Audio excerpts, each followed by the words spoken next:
relief, what's this? The Regional Relief and Recovery Fund. Okay. And that one, there's two tranches to it. One is $40,000 forgivable loan. Sorry, a portion of it is forgivable. That's like the one bucket. And then the other bucket is between $40,000 and $1 million. And that's not a forgivable loan. That's a repayable loan. And that regional RRRF is actually meant for people that have tried to get funding, like you said, with the CEBA and didn't qualify. So you can actually default and try to get it through there. Okay, I had never heard of that one. So I heard about the other one that came out a couple days ago for the 10 to 20,000 for that small business thing. So I've applied for that. So I mean, fingers crossed for that one. Now, just quickly on that one, the 10 to 20,000. That's if you've had to shut down as a result of in December 26th, they had everybody do a shutdown order. If you had to shut down because of that, and you've experienced a 20% decline year over year, looking at April, specifically April, then you qualify for that one. So I don't know. Yeah. So like I said, we're primarily a DJ business. So we went from, the best year in 27 years to, our business essentially is based on large gatherings of people. So it doesn't really work out so well right now. Right. So that's the Regional Relief and Recovery Fund is the other program, the RRRF, for $40,000, and that's the federal government. So you go right to just look up RRRF program, and you'll be directed right to the website. Okay, that's awesome. Thank you very much. I appreciate that. You're welcome. So I'm going to jump to the next question here. This is a pretty quick answer. So the question is, I opened a savings account to operate my new business and not a business account to keep the costs down. So can I still apply for the CEBA? The bank says you have to have a business account. So kind of piggybacking off of what I was talking about earlier, the bank doesn't have much discretion over the rules of this program. So yes, if you do want to get that CEBA loan, you do need to open up a business checking account. And they did change the rules on the second iteration of this program so that you could actually open a checking account as of March 1st, as opposed to, having had one prior to. Before they said you have to have one prior to, and if you tried to open one, it would disqualify you. But now I think you're allowed to open one prior to applying for that loan. In my opinion, to get $60,000, opening up a checking account, you might want to put that forward. So that, are there any kind of follow-up questions to that one? Not sure who that was. Who was that? Vittorio? Maybe not on the call? No? Okay. All right, so I'll move on. Val's questions next. Okay. Did you want to read it out, or is that the one that was sent prior? Yeah, you go ahead. Okay. Property tax. So it says, spoke with the city of Cambridge, and there's nothing the government is doing with respect to lowering, waiving penalties and interest or help with property tax. Ontario.ca website makes reference to the property tax, but the link is only for the energy. So that one, I did take a look at that link that you're talking about, at least the link that I was provided, and it is a bit confusing. So it does talk specifically about energy at the beginning, but if you keep going down through, it does talk about property tax, and the application for both is the same link. So when you apply, go into that link to apply, you're actually going to apply for both property tax and or the energy one.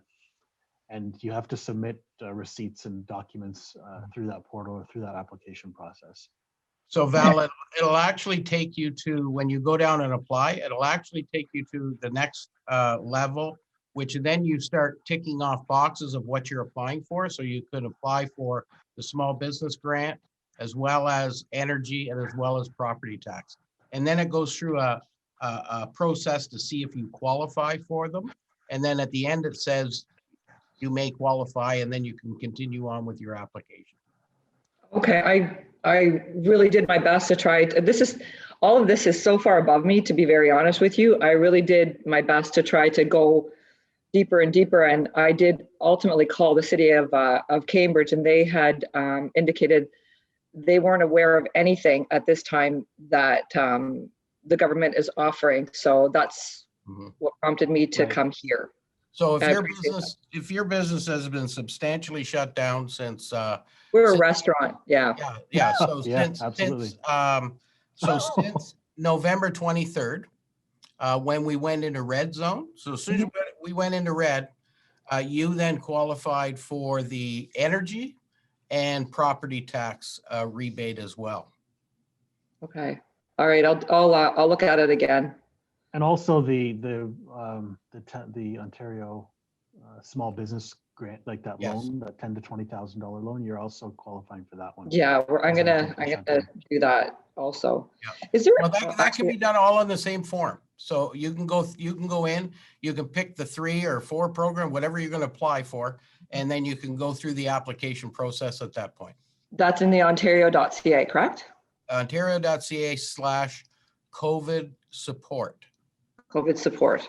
So Okay, Greg, 'cause the way I had, sorry, go ahead. I was just going to suggest that I received in advance of this WebEx or Zoom meeting, I received a list of all of the different kind of grants and loans we're talking about here with links, and they took me directly to all of those different programs, which is really convenient. So maybe, Greg, could you maybe send that out or have that sent through? Do you want to send it to me?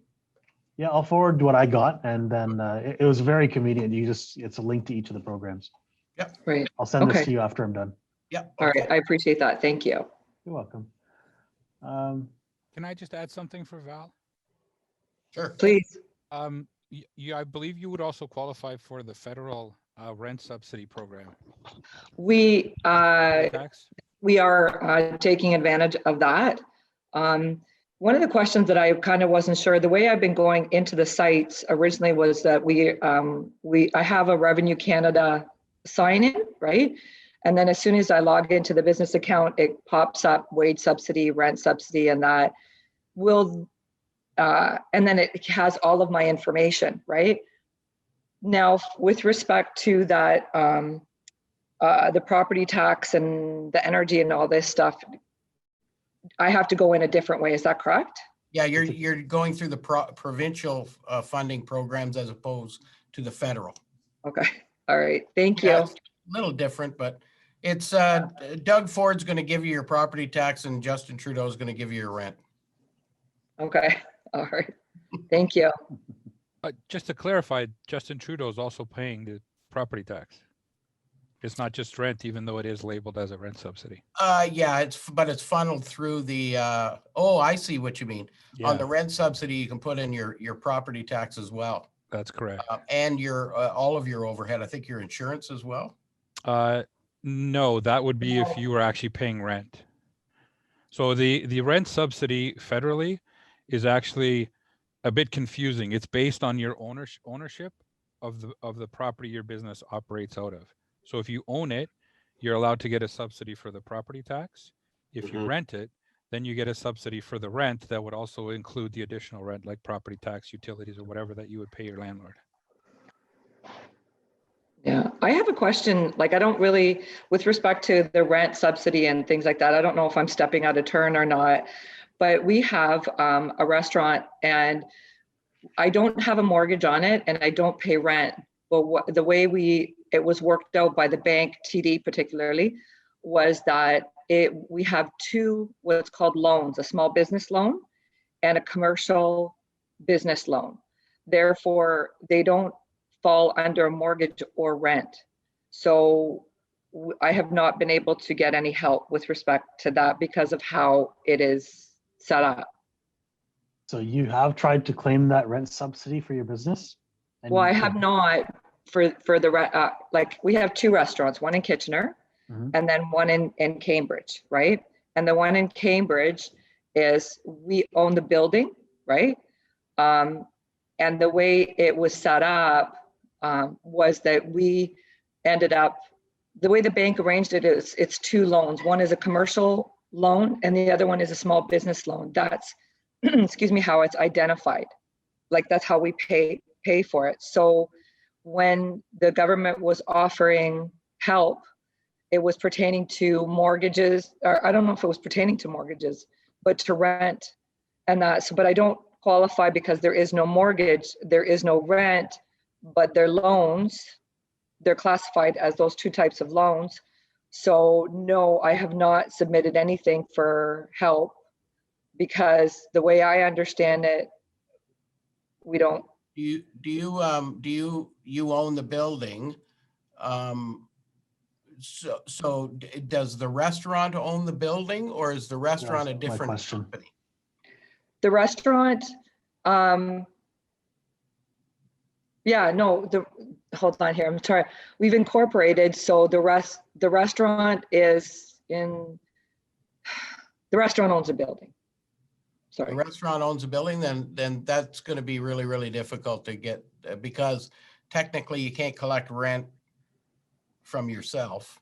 so what we did try originally was we had a corporation and a numbered corporation, and then we had the restaurant incorporated, so it was two separate entities, right? So then when we needed help from the bank made us, Yeah. TD, convert to sell it to, like, get rid of it in the numbered company, so the restaurant is all in, Oh, the building and the restaurant.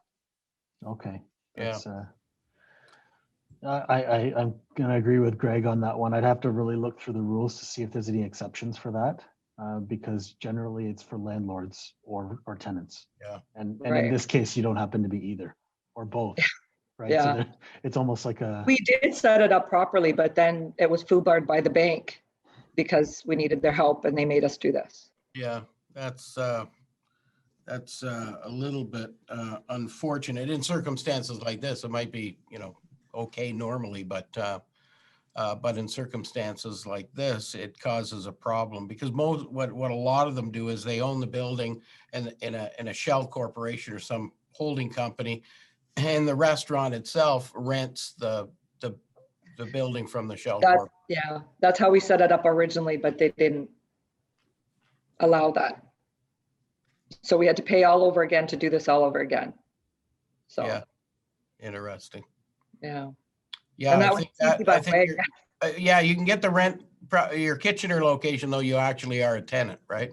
Yeah, Yeah. yeah, So you can get that rent, and then you'll have to go after the property tax situation. because we're not getting hardly any help at all with respect to Cambridge. Yeah, what about the wage subsidy? We are Taking getting the that? wage subsidy there, thank God. But as you know, it costs more to run, right, with everything. So, okay. well, All go right. to ontario.ca/COVID support and apply for the property tax one there and the energy one there. And then, of course, the small business grant as well. Yeah, I'll do that. Okay, thank you kindly. I do appreciate your guidance. No problem. Okay, so I'll keep going through the list here. There was a question on, under lockdown, is a showroom permitted to remain open if following regulations to calculate the number of persons per square foot? So that question, I do have to admit that I don't necessarily have, it's kind of not under my purview in terms of, the tax side of things, but I do have clients that are in the auto dealership space, and they are generally, for the most part, keeping their showrooms closed unless it's by appointment, if they do at all. So my understanding of the regulation is that only the service department is allowed to be open, and again, by appointment. Yeah. So I don't know if you're talking about our car dealerships here or if it's some other sort of showroom, but that was my understanding of the rules. That was Angela. Angela? Is it a car? What type of a business? What type of a showroom is it?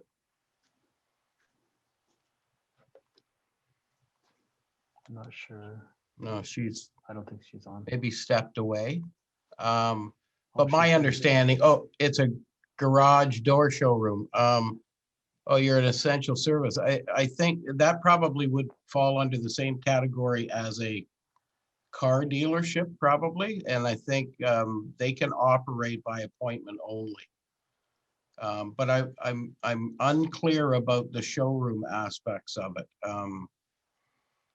Because all retail businesses are to be closed to the public, and essential services other than groceries and pharmacies and that kind of thing are the only ones allowed to have people in. But Tony, would you assess that as the same think?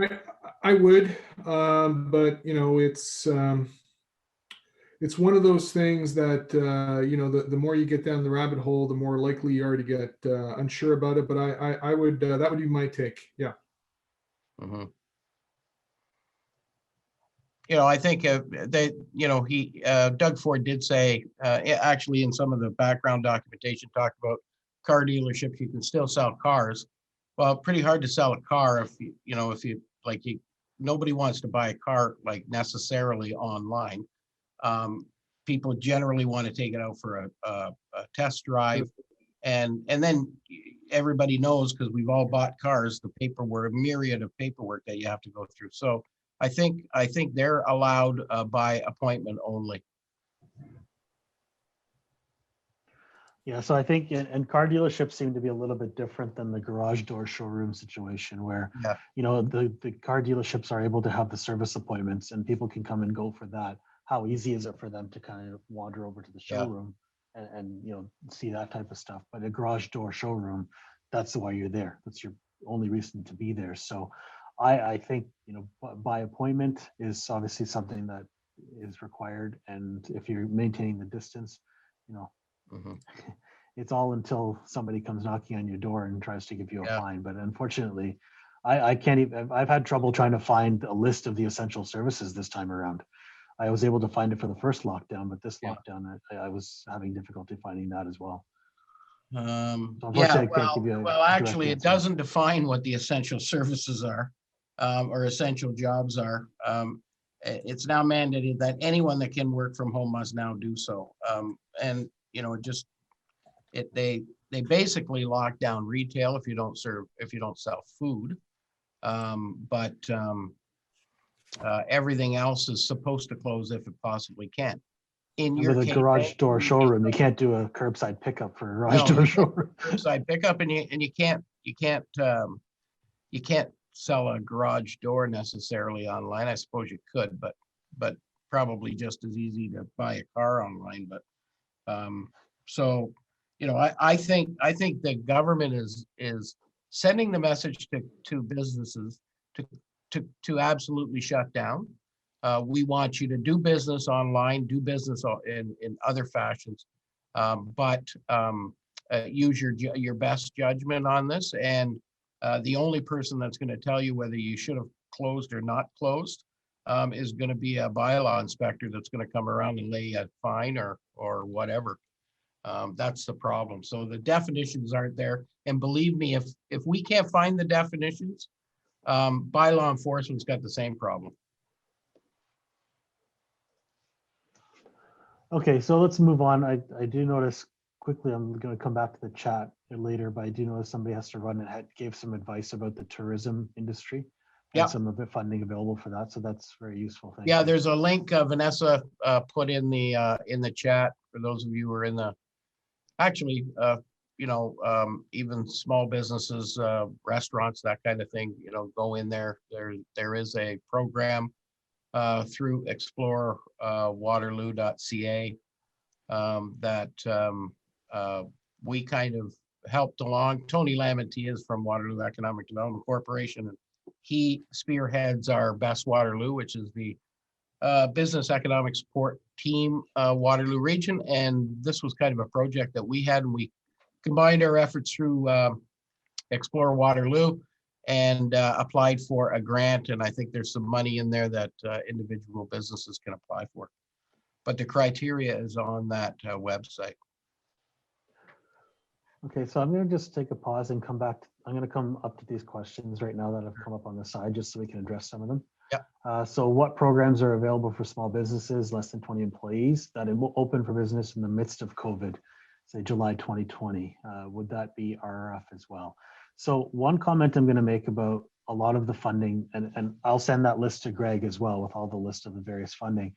A lot of them do have provisions for companies that did open during COVID, where they don't have a comparable period, where they can't compare their drop from prior year, let's say, or even January, February.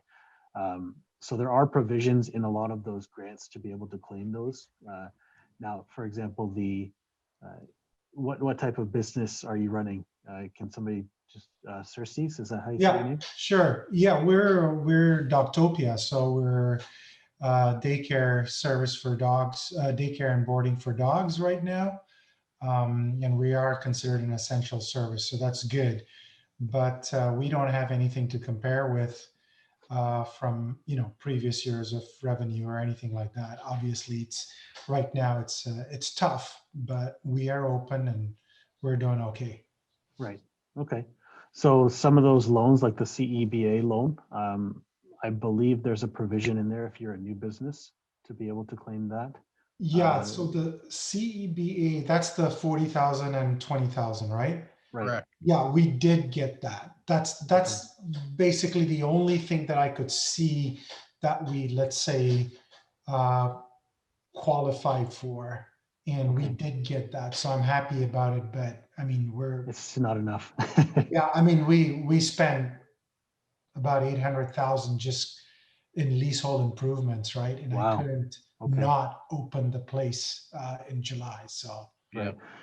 Quick comment. You had asked about the RRF as an option. Since you did claim the CEBA, you would not be eligible to claim the RRF okay, unless you wanted to go into the 40,000 and a million category, which right. might make sense. You have to look into the criteria.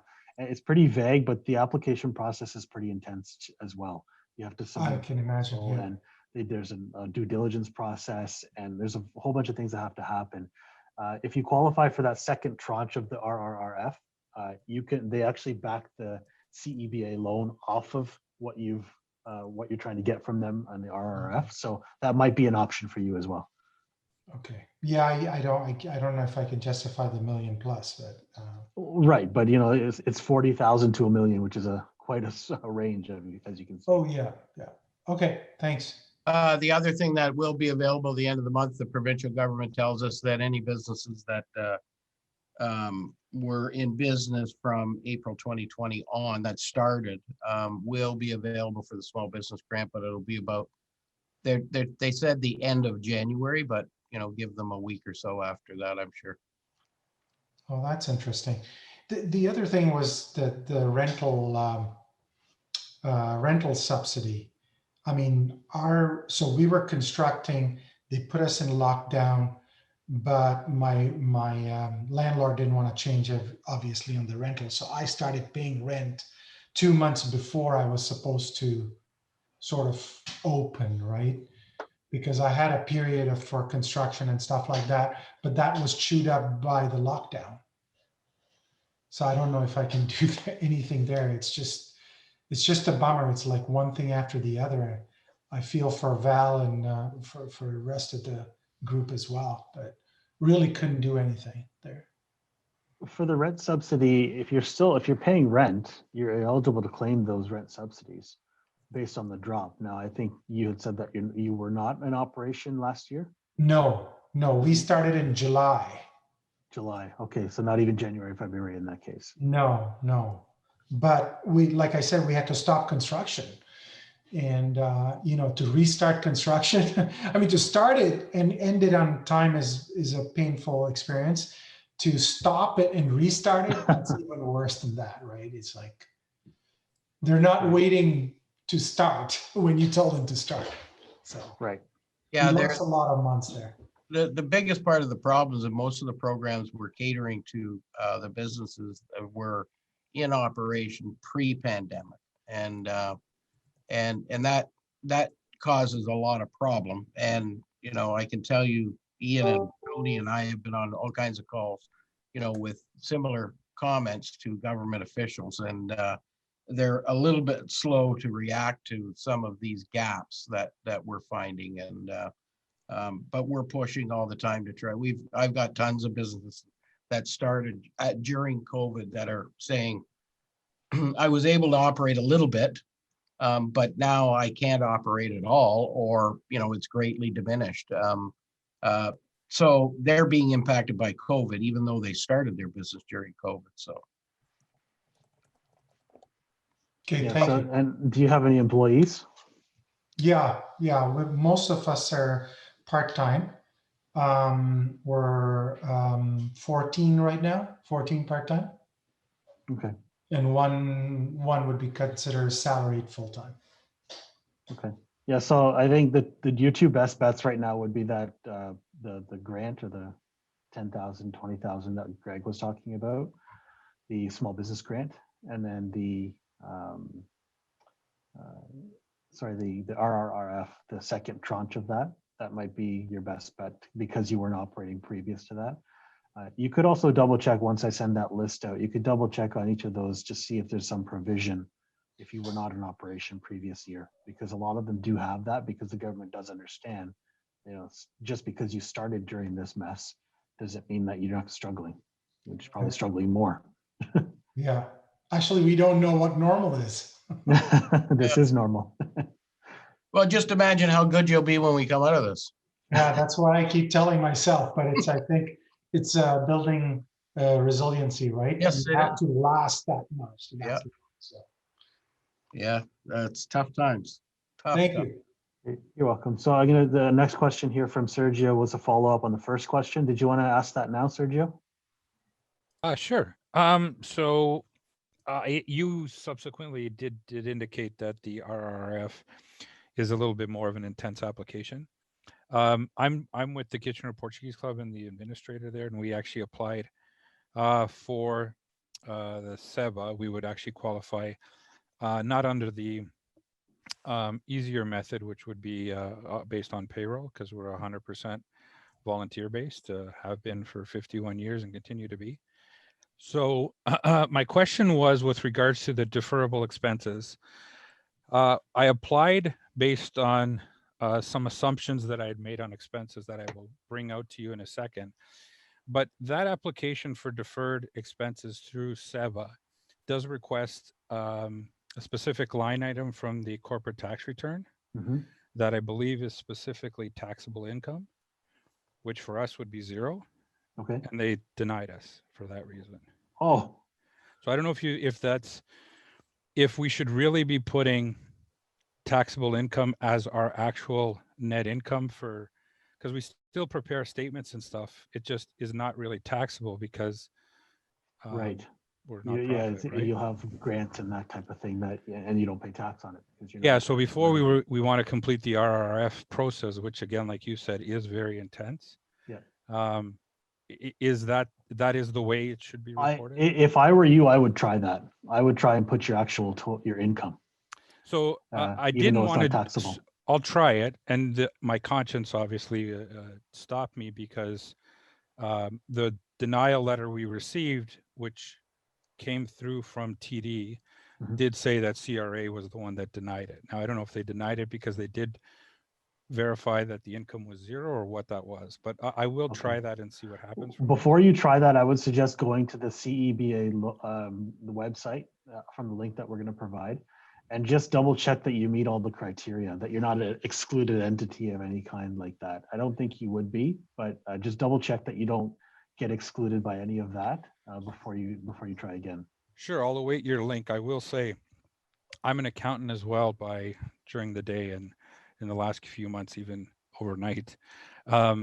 So it was interesting that it was a little bit vague for nonprofits, and the hotlines that they provided to call them. The interesting piece of them all was they suggested that first, TD said call CRA, CRA said call TD.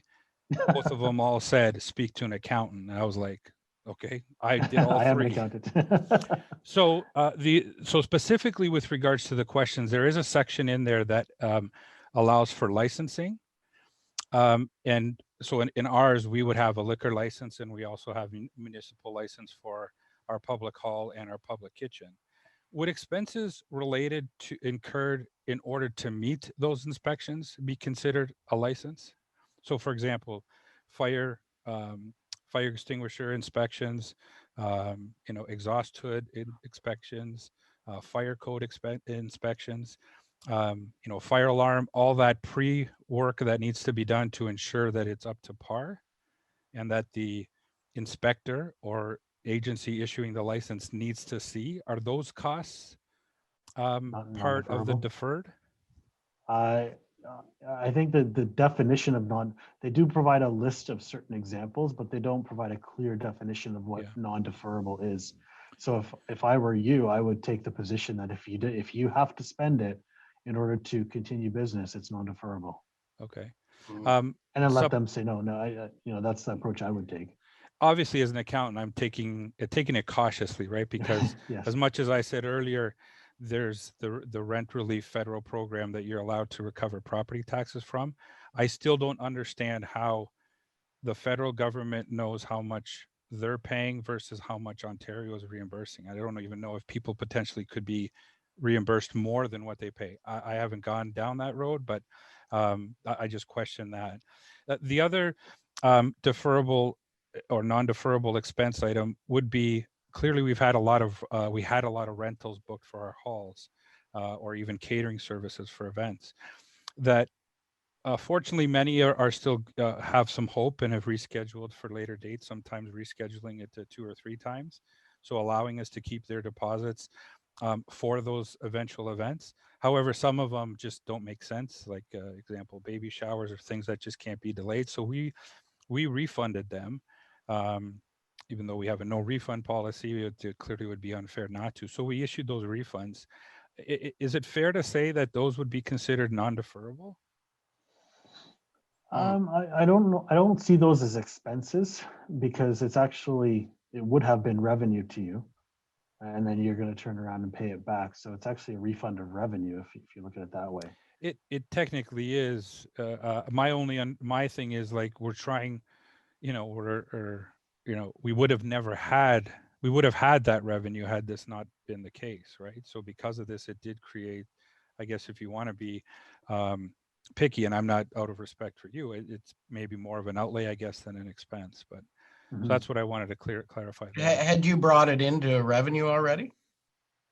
No, it was actually a deferred revenue, so it was sitting as quote unquote a liability on our balance sheet. Right, but that's not going to hit your P&L as an expense, right? So I think it would be excluded in that regard.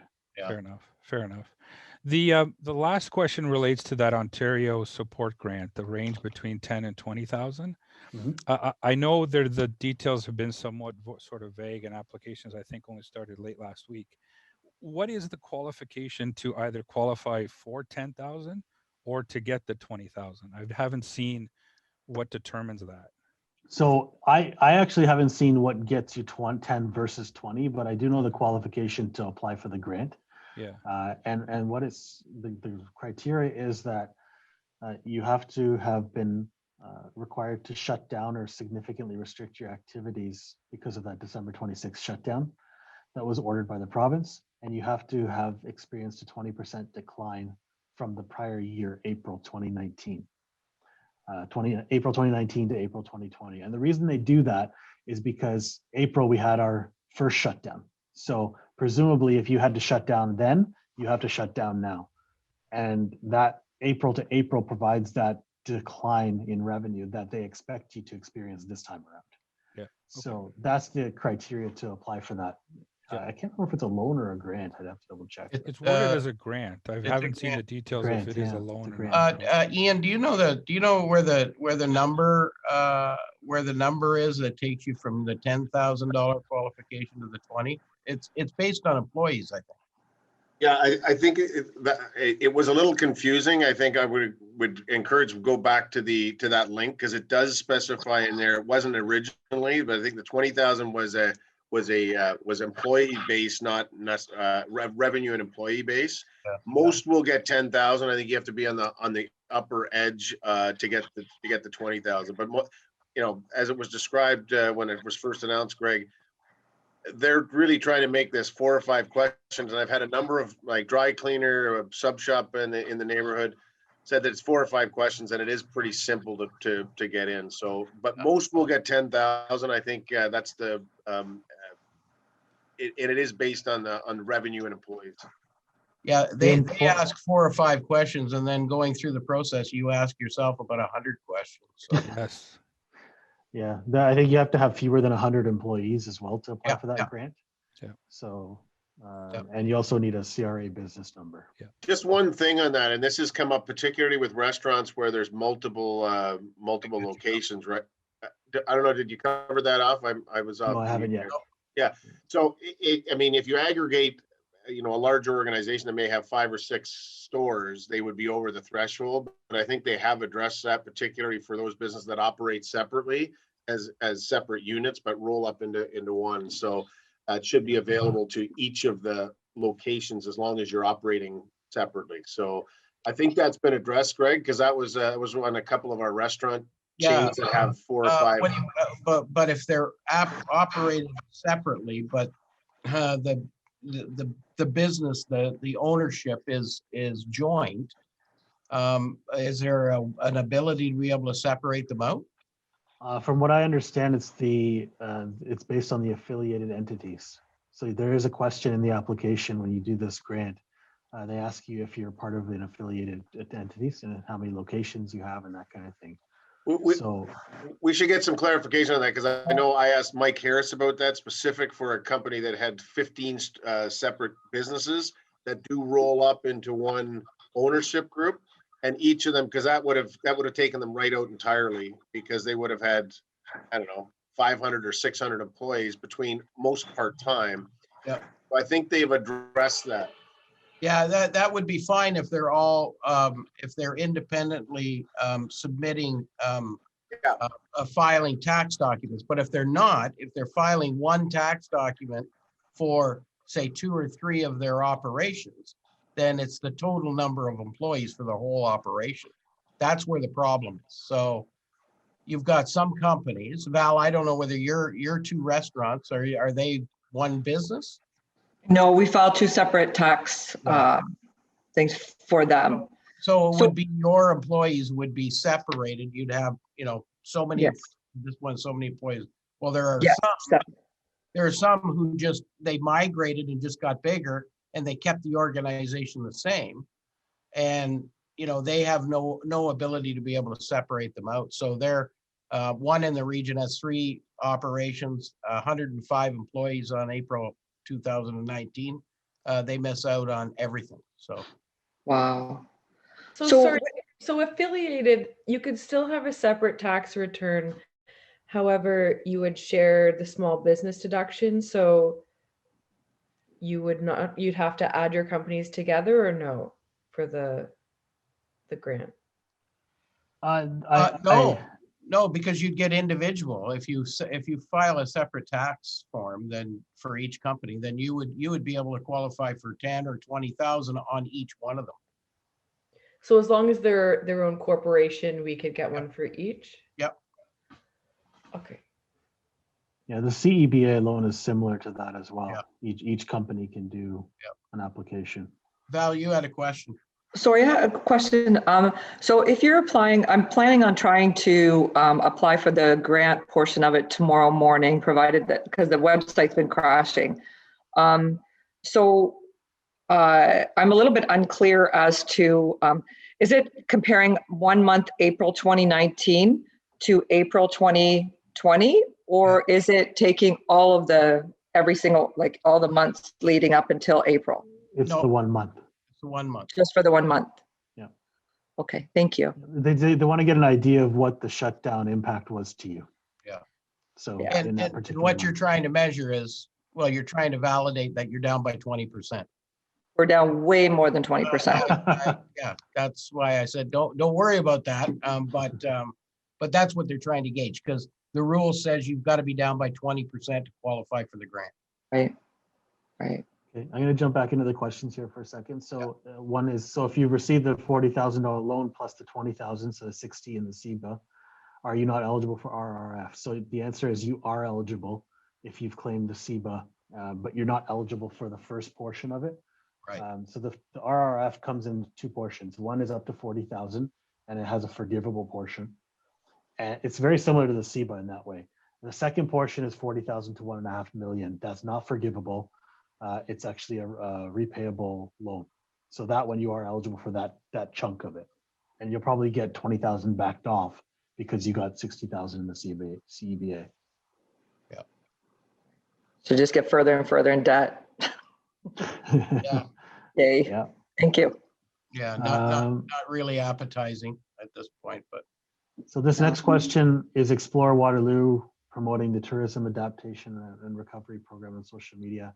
Have seen other regions promote, but not this one. We can amplify and promote uptake on our feeds. I'm not sure about the answer to yeah, that one. this unfortunately. grant that we were able to muster out of FedDev for Explore Waterloo Region for Waterloo Region businesses was really it was along the vein of a hospitality type support mechanism, that there wasn't much out there for hospitality other than the traditional programs, which weren't enough because most of them were like really struggling. And so that came along, and then there's but it's basically a small business, so it's catering to downtown business. The VIAs were involved with helping us put together the application for funding. The region, of course, helped us with it as well, and then FedDev provided the grant based on certain criteria, and most of it had to circle around hospitality and helping out, restaurants with patio stuff and that kind of thing, that PPE that they might need as well. There is going to be another one coming out in the spring from the region of Waterloo that'll be a little bit bigger than that, and they're working on identifying, pigeonholing some of the money as well, but a lot of it's going to be on basically the small restaurants and hospitality, retail, small retail as well. Okay. So question is, we are a service company and equipment manufacturer for the beverage industry, wondering what different grants are available and how to apply. So one good thing I'm going to suggest is the summary that we're going to send out after with all the different links. Take a look through there, but just based on what you've told me, I would look at the wage subsidy if you have employees. Quick note on that wage subsidy. The first period, the deadline for that is actually the end of this month. So the deadlines, it's the later of, I think, 180 days and January 31st. So for some of these periods, January 31st is the deadline that you need to adhere to. So I think that's up to July. So the last month is the fifth period was July, I believe. okay. Yeah, so the wage subsidy would be one of them. If you're paying rent, I would suggest that's another one. The Ceba loan, apply for that one. And what service company. So you're probably not shut down at this point.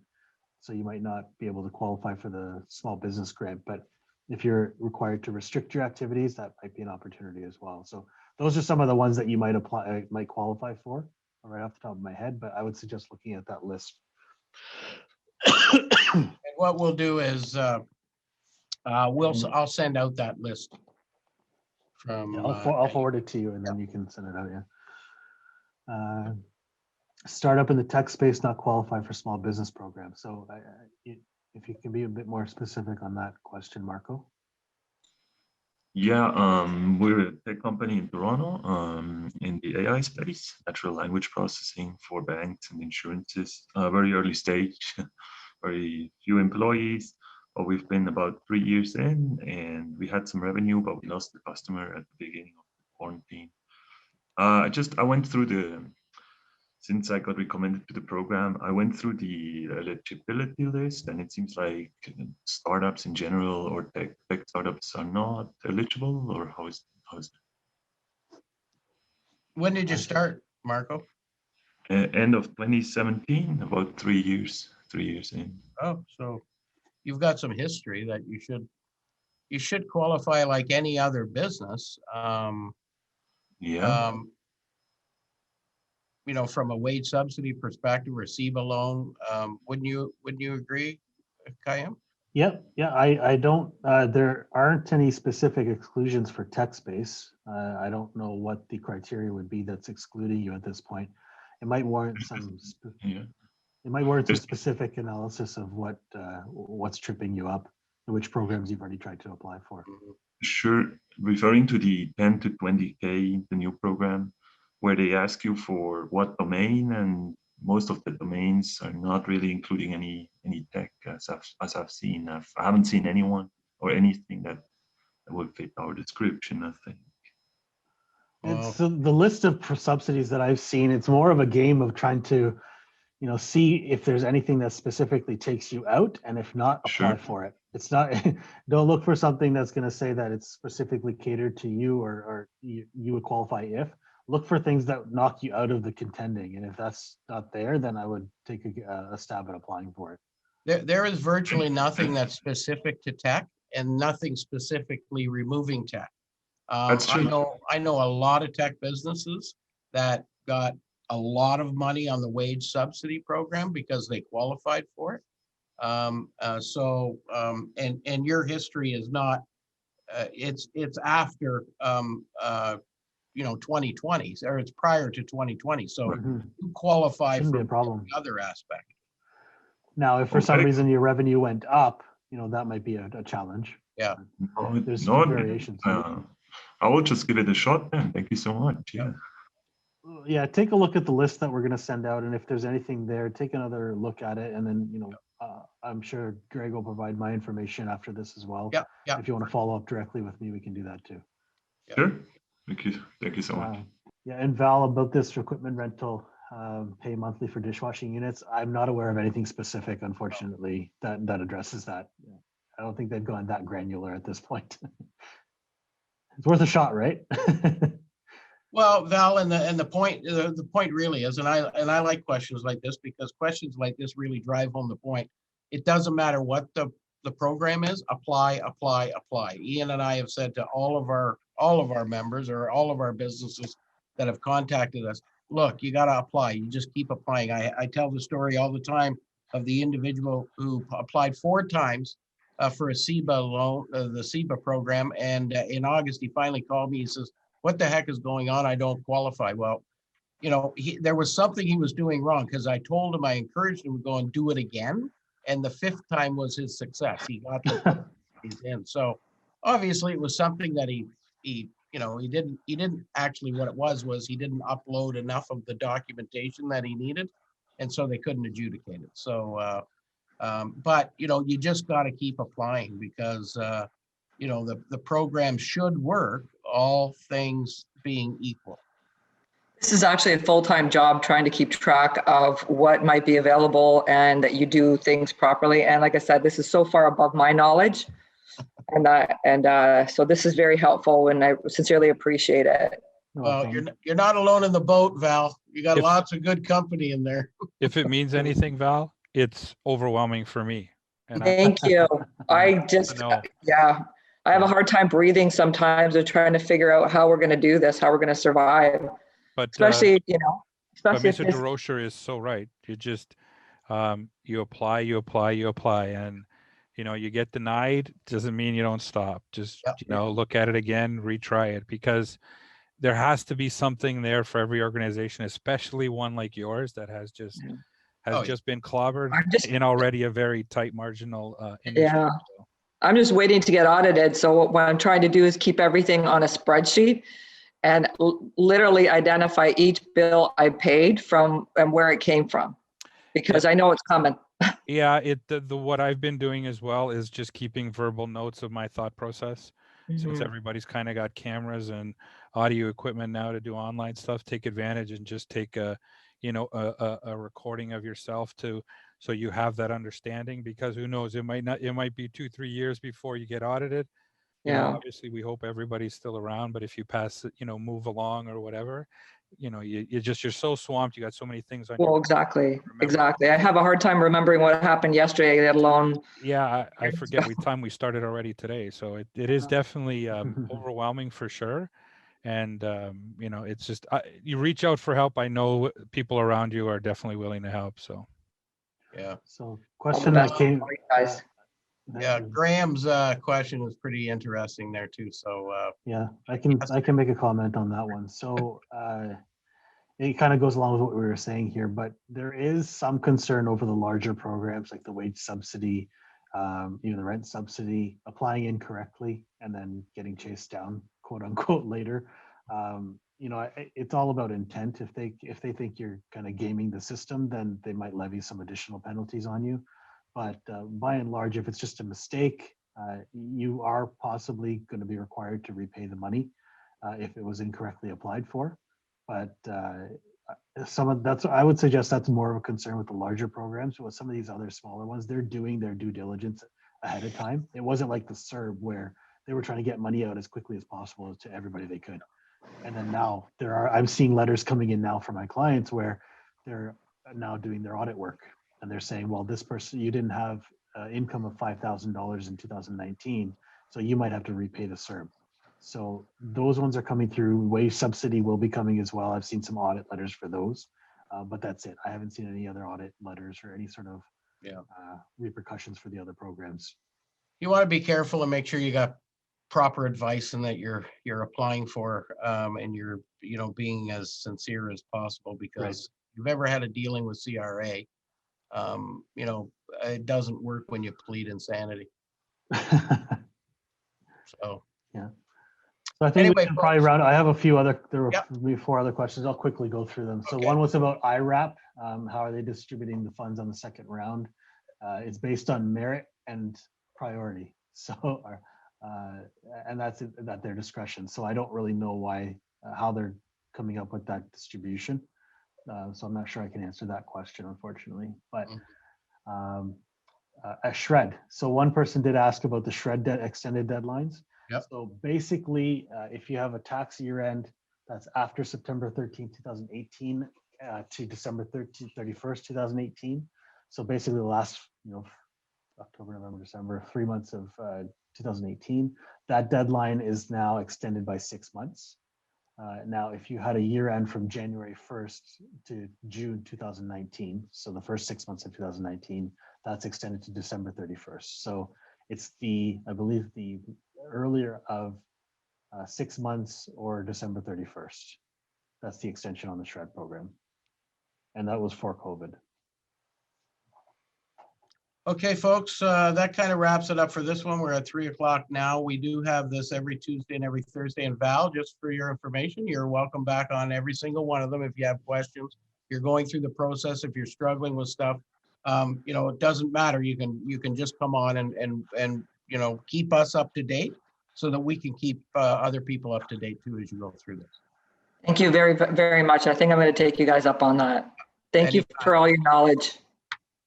Okay, thank you very much. And we'll get, Qayum is going to send me the email and I'll get it out to you through Dana at the KW Chamber. She'll send it out to you.